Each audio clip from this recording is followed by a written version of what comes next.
First, let me say that COVID-19 still poses a barrier to travel at many places within the United States and certainly overseas outside of the country. Before you travel, check out the CDC's Travel Page and the State Department's COVID-19 page linked in the description. Now, if you can travel to another country, let's talk about logistics. Do you have your passport? Does it need renewal? You want to schedule all of that in advance, and as it takes time to process, for your passport and traveling abroad, start at travel.state.gov. We can click here for information on how to get a passport, read travel warnings, irregardless of COVID-19, such as crime, disease, and war, as well as local laws and special circumstances that may restrict some of us. You can also learn what visa requirements are for each country. Many places require a visa in advance or a visa on arrival. There are other logistics and as well to factor in, like cell phone data plans and money matters. Check with your cell phone company to see if they have a travel plan. Check with your banking institution and let them know that you're traveling before you go. You don't want to be in a destination where you didn't tell your bank and they cut your account because they detect fraud. I know, I've done that. A good way to gauge the differences in currency, use xe.com to get an estimate of currency exchanges. Most countries have bank ATMs that you can use to withdraw local currency. Using guidebooks or online resources like Wikivoyage, we can kind of figure out, okay, am I going to need more cash? Am I going to be able to use my debit card, credit card where places? Some places don't have ATMs or debit cards very readily available. When I need cash in a foreign country, I'll typically go to a local ATM or a local bank and withdraw money in local currency. These will incur high banking fees, but if you withdraw in larger amounts, you can mitigate the pain of those high fees. Now, you can get money from the airport.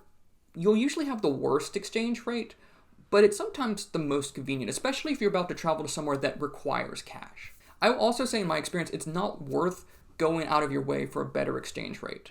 Security is often the biggest concern for many travelers looking at overseas travel. The State Department's Travel Warnings website will provide good guidance, as well as many guidebooks and Wikivoyage's Stay Safe section, which includes information about common scams. Now, I want to say security is always a personal sort of measure, and it is easy for a lot of different kinds of people to travel in terms of security than others. I want to say, though, in my experience, bad stuff can happen to some people, but most people travel internationally with few, if any, issues. Security issues depend on a lot of factors, like off the beaten track areas or situations. Most touristy and high traffic areas will have police coverage. What most people will advise is to research, keep personal belongings in front pockets or money belts, keep a low profile and don't wear or carry expensive things around, and just be vigilant. Look around you, know your surroundings. Let someone close to you at home know your itinerary, like lodging and flight details. And keep in contact with someone on a regular basis during the trip.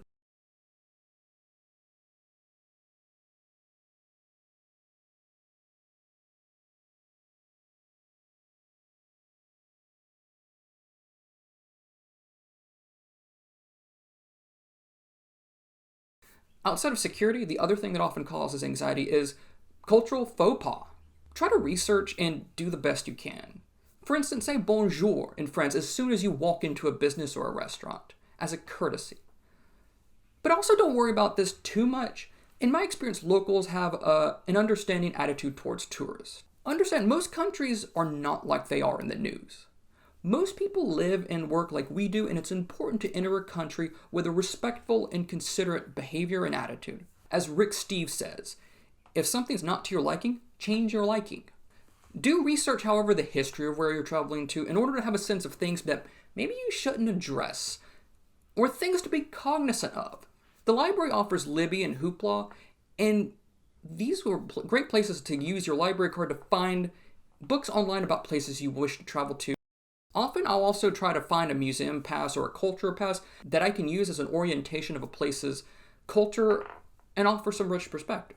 A lot of countries speak English as a second or third language. It is good etiquette, however, to try to speak some of the language of a place that you visit. I will try to learn basic phrases and enough of a language to order food at a restaurant. Through Libby, the library offers Pimsleur languages, And I also use Duolingo sometimes. I always try to urge people to eat as local food as possible. If I'm in Vienna, I want to try to drink a melange in a Viennese coffee house. I say that, but many of us have dietary restrictions that prevent us from being able to fully consume traditional local food. For instance, I'm vegan. So I may research vegan options or what dishes I can eat. I also may consider a tour. Using Viator, G-Adventures, or Intrepid Travel, I may find a tour for a day or for an entire trip that gives me peace of mind, helps with communication, and can also help me navigate my dietary restrictions. Hotels and hostels can also assist in finding tours for you. Let me wrap up by adding, travel and international travel is a privilege that too many people cannot and will not have a chance to do. When you travel, travel thoughtfully. Travel is an act of diplomacy. We travel to learn and to share what we learn. So please take care of the world you get to witness and respect all those that you meet.